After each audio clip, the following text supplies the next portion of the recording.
I have circled the sun again. I am well traveled for a stationary target, a contradictory colloquialism made into a breathing gun range silhouette. I feel the heartbeat in my lungs more closely now. The doctor says it's in my head. The therapist says it's in my body. I do not know how it feels to let go of attention being held in a place where neither can agree, leaving me listening for a heartbeat in every breath, in every death. I am just another rotation. Soon to be a eulogy set backwards in hopes of finally shedding defense mechanisms, buried as a rhetorical device. They say I am more prone to hypertension, but that race is constructed socially, not biologically, yet I am carrying constraints on my heart passed down from memories I did not make. I do not breathe the same as I once did. The price of opening eyes costs peace. Carried through violent visions of destruction, there is no turning back. The lies are known now. I am in search of a joy I have no map for, using landmarks to paint pictures with a brush my memory cannot hold. I am one family tie from unraveling into a reflection I have never known, just to never be born, just to only be seen as the pistol this tension is held up to me. I do not breathe the same as I once did. Unsure of where it lies, unsure if my breath is even promised, I am stardust. So it was only a matter of time before the lives in my timeline, martyred by destruction, disrupted, breath stolen from a last gasp breathed into me. The therapist says traumas are inherited intergenerationally. I have visions of breaths my body has never known, piecing together a past with breath stolen before they could become another rotation. I have circled the sun again, one racist decision away from never coming home. My breath transferred to a protest poster. My breath read on a stenographer transcript. My breath just a memory. I'm a misdiagnosis circling the sun, holding my blackness close to a heart at risk of hypertension compounded by the tension it already holds. I am merely another rotation, a forgotten afterthought, a transaction in a gig economy with short attention span, trying to discover freedom in a memory not my own, peddled to me on a plantation platform while splinters infested my feet just below the shackles, telling me freedom is not meant for me here. Even with this 13th decree here, I do not know the meaning of freedom without the restriction of punctuation. Copper on my taste buds, an infection from a dream splintered and sold to me in a starlit constellation seen through a triple pane window with bars in my eyeline. I have died before, but I did not die free.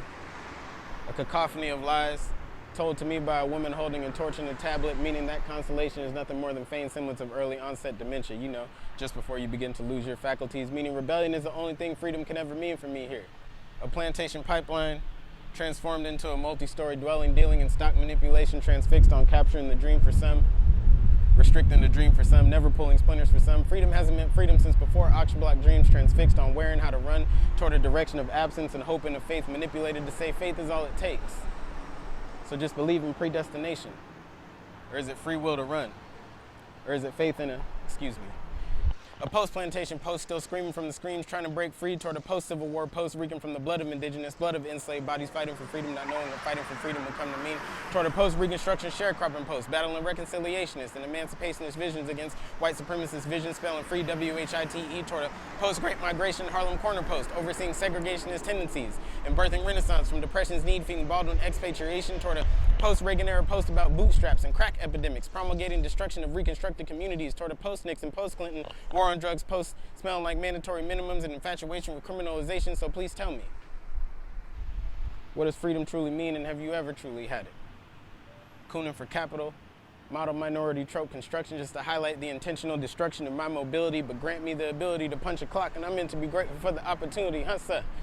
As long as my tongue gets that boot clean enough for you, huh, sir?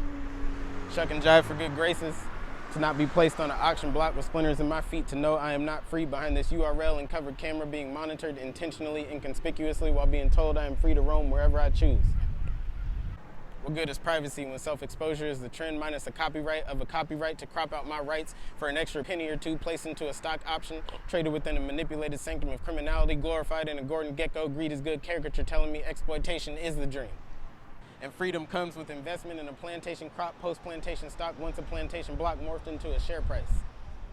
Free to enlist in the military machine, peddling propaganda about fighting for our freedom as pawns to profit from the imperialization, to start a war with someone else over the oil of somewhere else, sounding like a blues song. A Muddy Waters chorus capturing the contradiction of a white picket fence drawn on a Chicago red line from the west side to a West Oakland assassination of a Black Panther free to bleed on his own bedpost. post-civil rights, just free enough to fight for the right to die as a threat, beneath a COINTELPRO case file and a reminder about how splinters fester. I am one shackle away from freedom, though I am not sure I know what that word means.